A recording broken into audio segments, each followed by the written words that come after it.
forcing the government to respond to our demands. So you're saying the people who use violence are now out of control? Well, I don't believe they're out of control because, I believe but it your is the government. activists are saying, that their most important aim is to fight to protect the rule of law in Hong Kong and judicial independence. But you're trashing it at the same time. Well, I believe... You're breaking the law to protect the law? It doesn't add up, does it? Well, it is the government that forces us to take on the streets and to break the laws. It is not the protesters' intention to break the law. Nobody forces you to break the law, do they?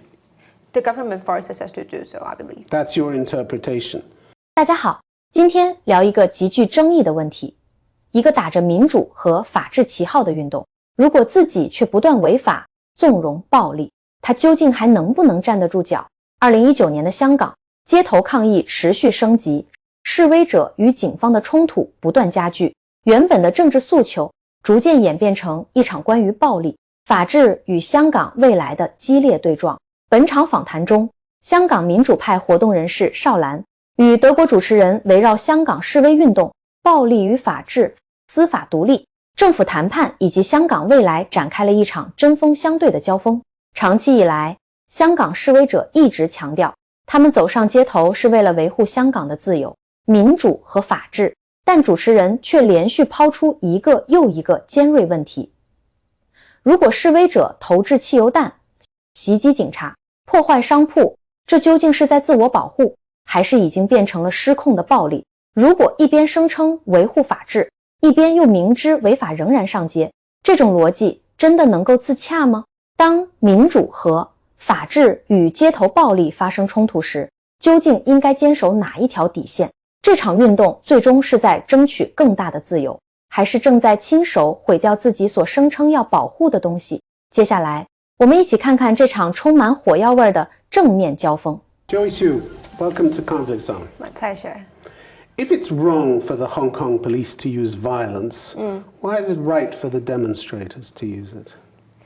Well, first of all, I don't think the level of violence used by the protesters are based on the intention to attack anybody. I believe the intention of using violence is only to protect ourselves, because seeing that the police had been beating up protesters without a reason when the police So you're saying they retaliate? Yes. But they do more than retaliate, don't they? October 20th, we had a group of hardcore protesters throwing petrol bombs at a station, police station. That wasn't retaliation. A week earlier, one protester stabbed a policeman with a box cutter.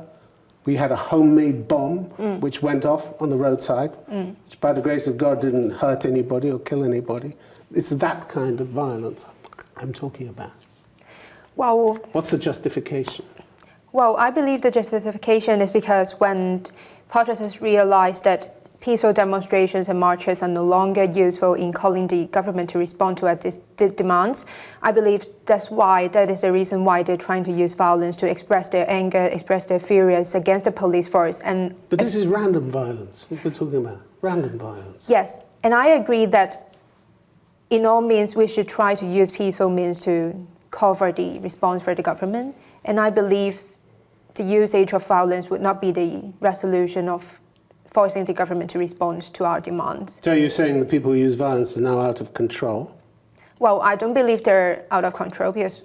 Well, one of your fellow protesters talked to the London Financial Times last month. He's called Mark. He's 17 years old. He said, I feel like we can't restrain ourselves anymore. The hatred towards the police is growing stronger and stronger.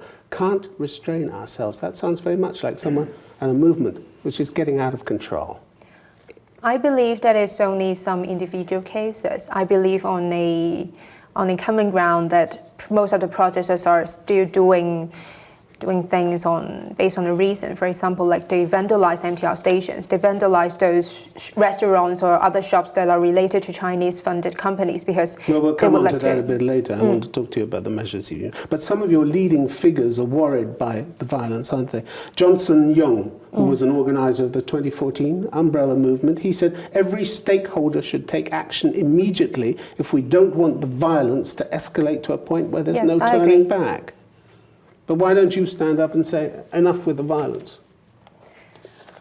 Well, I believe one of the principles among the protesters is about no splitting and no condemning any of our protesters, even though the the level of violence they use seems to be like escalating and might be posing some harms to the others. So you maintain almost Chinese Communist Party unity. That's vital for you, is it? I think nobody that is can different. argue, nobody can talk, nobody can dispute. Well, we do argue and we do discuss about our actions, and even after those vandalizations, we've got some discussions online on the online forums about, and we did reflections on our actions. So I believe there are. But the violence still goes on. Who can stop it? Who can order it to stop? Well, I believe nobody can try to stop it unless. Nobody. So it's out of control then if nobody can stop it. Unless when the younger generations and together they're willing to stand up together with the older generations, for example, say for student leaders together with some significant leaders from the pro-democracy side. When these leaders try to stand up together and say, now we have to do something peaceful and to stop the violence, I believe that might be a way to stop the violence. And another thing, that sounds pretty tentative. That sounds pretty tentative, pretty difficult. Once the train is rolling, nobody, it seems, in your group can stop it. That's dangerous, isn't it? Yes, I agree. So that's why we had been organizing peaceful marches and rallies to try to switch the tactics that we are using on protesting to call for the government to respond to our demands.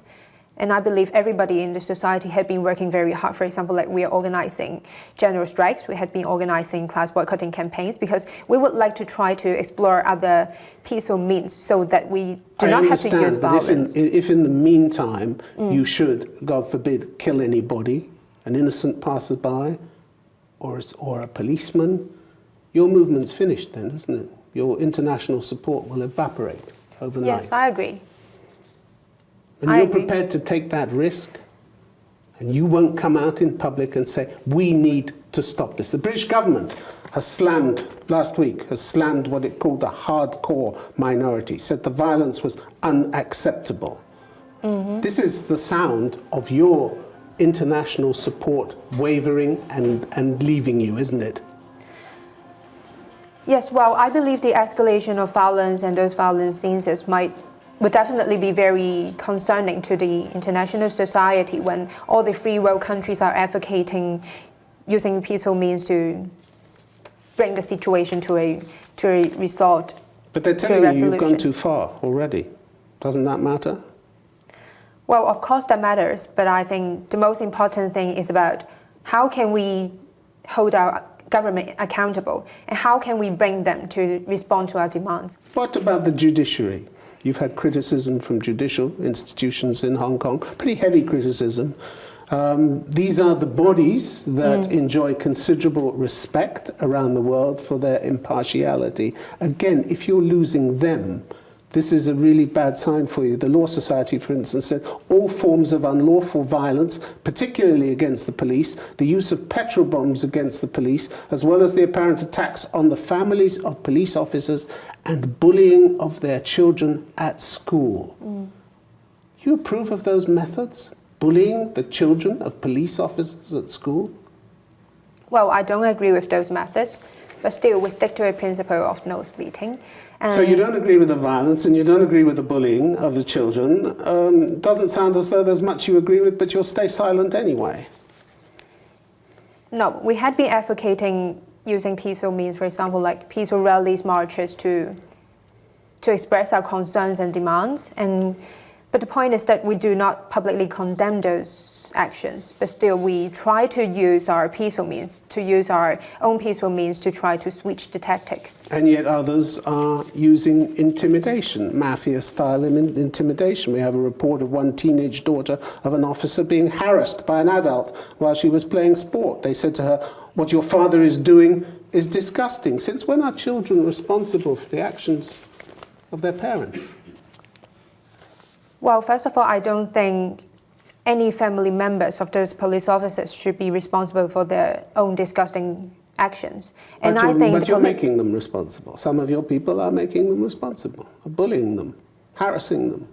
Well, I believe that is happening, but after all. Well, the Law Society says it's happening. They accuse you of it. Yes, I can't deny that it is actually happening, but still we're trying to use peaceful tactics to bring the situation to a resolution. And I believe like bullying family members would not be a very good way to solve the situation. The Hong Kong Bar Association said your attack on the Hong Kong airport constituted serious obstruction and was in open defiance of injunctions granted by the courts. In other words, you broke the law.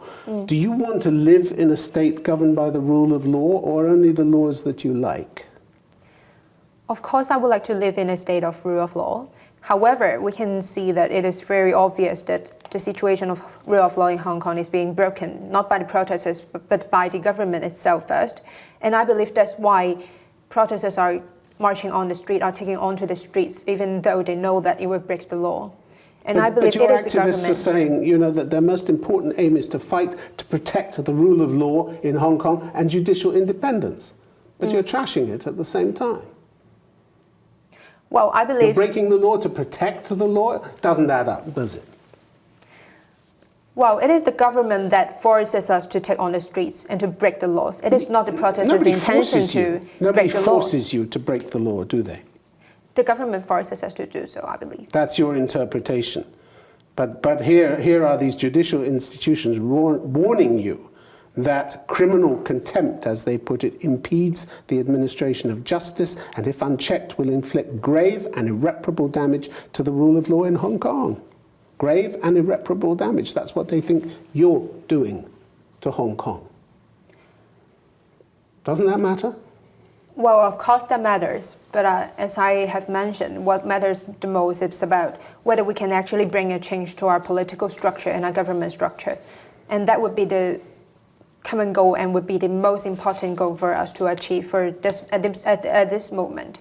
And I believe even for the Department of Justice itself isn't being totally independent for now. After the hangover of Hong Kong from the British government to the Chinese government, we can see that our core values are judicial systems being encroached by the Chinese government. We can see from the recent prosecutions that the Department of Justice is only prosecuting and putting those protesters on court while they are... But you still have independent judges. You still have independent courts.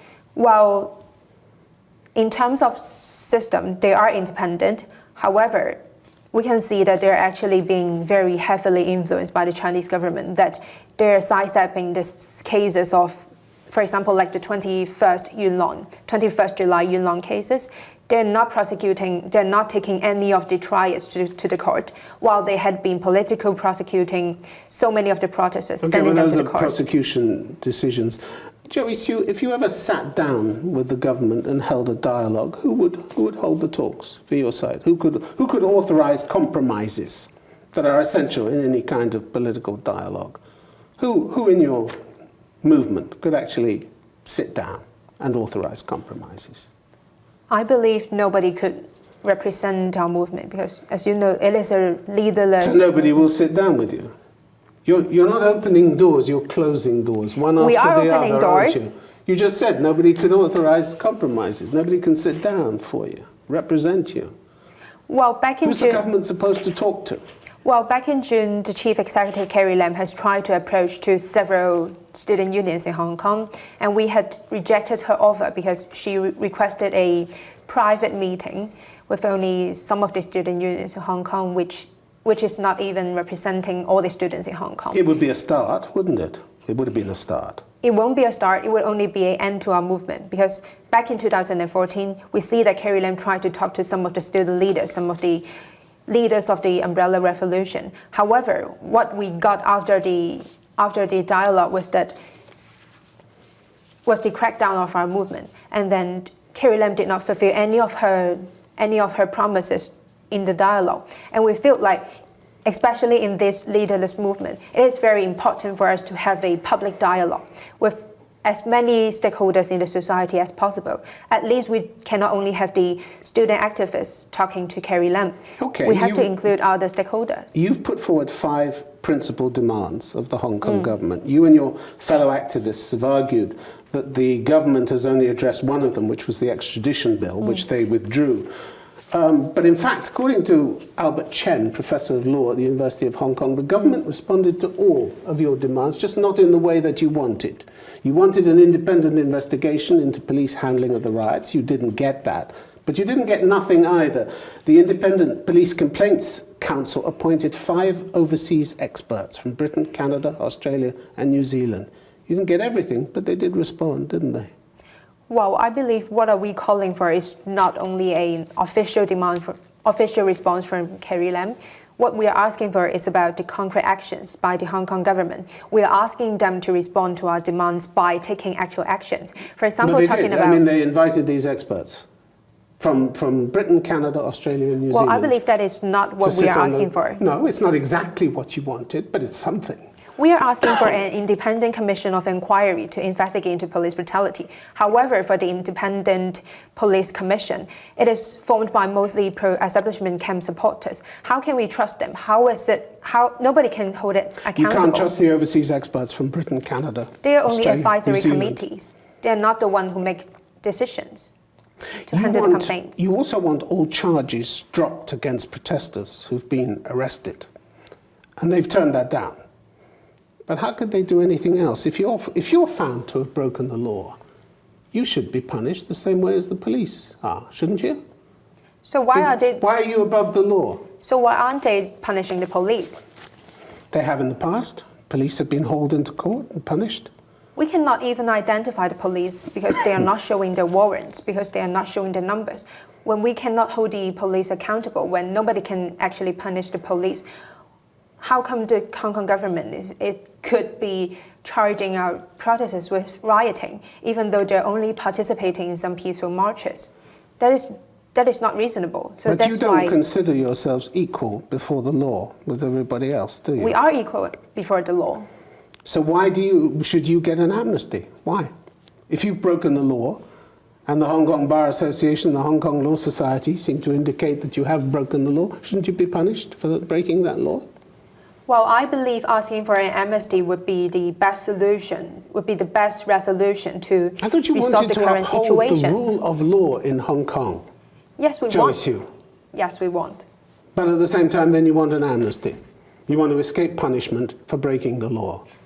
What kind of lawless society, then, do you want to live in? I would not say that it's trying to escape from being punished when we have broken the law. I believe the reason why protesters are taking on to the streets is because we want the government to be accountable to us. We want the government to give concrete actions in response to our demands. And I believe that's why we are participating in peaceful marches, lawful marches, ever since June. However, the government, the police had been accusing us, has been arresting us for rioting. And when the reason why they're arresting us is not reasonable at all, how can they charge us? So that's why we're asking... Well, we'll come on to some of your other actions in a minute, but when it comes to the future, the worry seems to be that you don't have much of a plan, do you, except to keep fighting. You said recently, I have no idea how these protests will end or even what will happen tomorrow. We feel like there is no way back, so we must keep fighting. As if you're a passenger in this movement, but you're not a passenger in this movement, you're one of the spokespeople for this movement, aren't you? Isn't it time you took responsibility for that? Well, I think definitely I should be taking some of the responsibilities of finding the way out for Hong Kong, for the whole movement. But the fact is, when the situation in Hong Kong is like changing in a very lightning speed every day, we do not see our future. We do not even know what will be happening the next day. Because back in June, back in July, we do not expect the government to be exercising its emergency power. But you don't have a plan of where to go, do you? Apart from saying, we want all our demands met in full, that's the only plan you have, haven't you? That's it. We do have a plan. We do have a plan. We are very clear that we have to rethink about our we have to rethink about the future of Hong Kong. We have to think about the 2047 deadline. And I believe that is a consensus among Hong Kongers. Other than the 5 demands, we are trying to have discussions among different stakeholders in Hong Kong about our future after 2047. But at stake is not just your fate and your fellow protesters, but millions of other people who live in Hong Kong who are going to have to live with the fallout from your movement and from your movement's actions for many years. I mean, you may be happy to bring China's wrath down on your head, but to collapse the roof on everybody else's head in Hong Kong, is that really a responsibility you want or you're prepared to take? Well, first of all, I think the majority of Hong Kongers are still in support of the movement. And I believe most of us are quite clear that, and are getting prepared that once we're failing the movement or once like the Chinese Communist government would be using violent tactics to end the protests, we are very clear that what the aftermath would be. And I believe the majority of Hong Kongers would like to take the risk in exchange of a better future of Hong Kong. But don't you have a responsibility to try and find a way back which preserves and strengthens what you already have instead of risking a crackdown in which you could lose everything? I believe we do all, I mean, for the activists and pro-democracy politicians, we do have the responsibility. But after all, I think the greatest responsibility is the Hong Kong government itself. It is the British government calls for a meaningful dialogue between all parties with a credible political track to protect the rights and freedoms set out in Hong Kong's basic law. Are you capable of opening that meaningful dialogue? From what you've told me so far, you're not, are you? Well, I believe the first criteria of having a sincere and meaningful dialogue would be the Hong Kong government itself trying to be sincere. Well, last time when they were inviting student unions to the dialogue, they're trying to have it privately. They're not willing to make it public and to invite other stakeholders. And even when they're trying to invite... It could have been a start. I come back to that point. It could have been a start. How could it be a start when they're not being sincere? We do not believe there would be any kinds of meaningful consensus made in the dialogue. When they're trying to arrest our fellow protesters, when they're trying to put us in jail, how can we believe that there would be a meaningful or sincere dialogue? At least they have to stop the prosecutions first. I mean, not forever, but they at least have to show some sincerity. Some sincerity. People are worried that you're becoming increasingly rigid and inflexible. Joseph Cheng, who led a coalition of pro-democracy groups in 2014, says, "No one ever dares to say, think about it or accept it. Anyone who does so will be severely attacked. We come to a consensus, we stick to that position, and we cannot shift." Is that the way you're going to be able to start negotiations? This rigid inflexibility? You're in danger of becoming just as inflexible as Beijing, aren't you? I believe the discussion about the future of Hong Kong or how the movement would go is like mushrooming, especially in the recent days when we see that there has been an escalation of violence while we're not achieving anything, we're not forcing the government to respond. I believe there had been more and more discussions, and I believe that like peaceful means would be the only way out for us to resolve the current situation in Hong Kong. Peaceful means, but a group of your protesters have been beating up people who just think differently. September the 15th, we had a group who beat up a 49-year-old Hong Kong man, beat him unconscious, because he dared to challenge what the group was doing. Chow Hu-tung remonstrated with your fellow activists. He shouted at them, "Love China, I am Chinese." But they beat him up, unconscious, had to go to hospital. He was in critical condition when he arrived, but he survived. Is that the way you deal with people who think differently from you? Well, of course, that would not be the very ideal way. Ideal? You don't even condemn it? We do not condemn any kinds of... You have no principles then? If you're not going to condemn have principles. Inhuman treatment like this, you can't even look me in the face and say, I condemn this kind of inhuman treatment. We would not do any kinds of public condemns. But still, we are trying to switch the tactics to a more peaceful way. What about the violence against businesses that are seen as unsupported? How do you imagine you're protecting democracy by trashing ATM machines and Starbucks cafes? How does that help you preserve democracy? Well, I believe protesters are vandalizing underground stations, vandalizing those Chinese-owned companies for a reason, because they would like to bring actual harm to those companies because they don't support you. It is not about they don't support us. It is about they are the ones who are think for themselves. They have to have their windows smashed and they have to have their ATM machines trashed because they just don't think the same way as you do. And you want to preserve democracy. Well, I believe that would definitely not be the best way. However, they are doing that for a reason, and they are not, they are trying to be rational. And that's why we're not trying to condemn them publicly, but still, we do have reflections, we do have discussions about those vandalizations, and there have been more and more voices about that we should actually try to explore some peaceful ways. So you're taking part in the local council elections, not you personally, but apparently 450 candidates from the pro-democracy group. Are you willing to switch your attention from demonstrations and violence to politics, to the slow, painstaking, often tedious business of politics in order to make Hong Kong work better for its inhabitants? Are you willing to do politics instead of just demonstrations?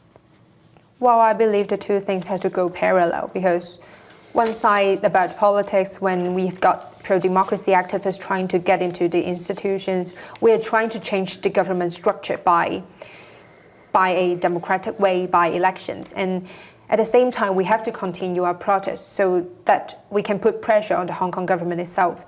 And I believe the two things are not contradictory, and that's why we have to make it go parallel. And I don't believe that we have to put all of our attention, all of our focus on district council elections and try to stop any kinds of protesting. But still, I believe that protests have to be in a peaceful way. 看完这场访谈，真正值得我们思考的，或许并不是简单的讨论谁对谁错，而是当一个社会陷入严重分裂时，究竟应该靠什么走出困局？这场访谈中，最值得警醒的，并不是某一个具体事件，而是当时的香港。社会情绪已经越来越激烈，暴力不断升级，不同立场的人越来越难以沟通。受访者一方面强调自己追求的是民主、法治和香港的未来，另一方面却又无法明确反对部分激进人士的暴力行为。可问题恰恰在这里，如果打着维护法治的旗号去破坏法律，打着追求民主的旗号去伤害不同意见的人，那么最终被破坏的恰恰可能就是自己声称要守护的东西。香港的稳定不只是关系到某一群体的政治诉求，更关系到数百万普通人的生活，关系到经济发展，也关系到这座城市未来几十年的道路。任何政治诉求一旦突破法治底线，演变成街头暴力，最终承担代价的往往不是那些最激进的人，而是整个香港社会。今天再回头看这场访谈，我们或许更应该思考，香港真正需要的到底是什么？是不断制造对立、扩大撕裂，还是在一国两制的框架下保持稳定，在法治基础上解决分歧？香港可以保持自己的特色，也可以继续保持开放。但有一点始终无法回避，香港与内地的发展从来不是彼此割裂的，只有更加清醒地认识到这一点，保持与内地稳定而紧密的联系，才能让香港避免再次陷入类似的混乱。那么，经历过这些风波之后，香港未来究竟应该选择对抗，还是选择合作与发展？欢迎把你的观点留在评论区。